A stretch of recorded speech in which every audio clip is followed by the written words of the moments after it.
Садырдын башына түшкөн оор мүшкүл иштерин көргөндө Нуркожо атабыздын ушунчалык сабырдуулугуна оозунан бир жаман сөз чыккан жок. Бул үлгү боло турган сабырдуулук. Бирок өлүм улук болгондо да ушундай болуп суранып аткандан кийин уккандан кийин мен бардым. Барып ошо атасынын төшөнүп жаткан топурагын ошол менин колум менен салынган. Азыркы жанымда жүрүп шилекейлешип колтукташып жүргөндөрдүн бүтүндөй бүт баары жек көрүп аны. Ал ошол жакта калыш керек, ал жактан чыкпаш керек деп жүргөндөр качып бараарга киши болбой калганда мага бир кишилер кайрылышкан. Барып бир топурак салып, эки ооз жылуу сөзүңүздү айтып койсоңуз, ошол жакта жаткан балага бир кичине кубат болоор беле деген сөзүн айткандан улам парыз.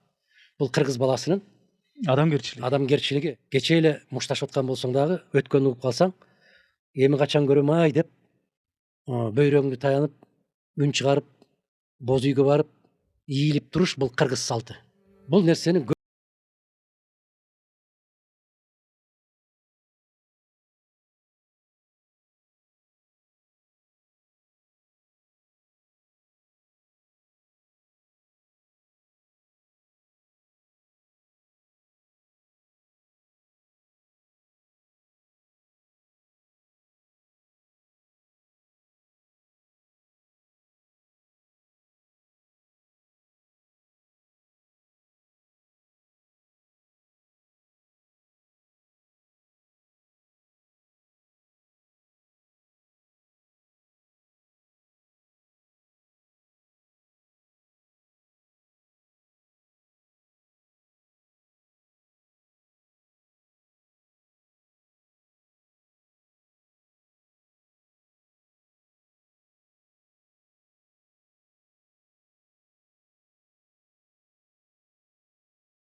абад кылсын.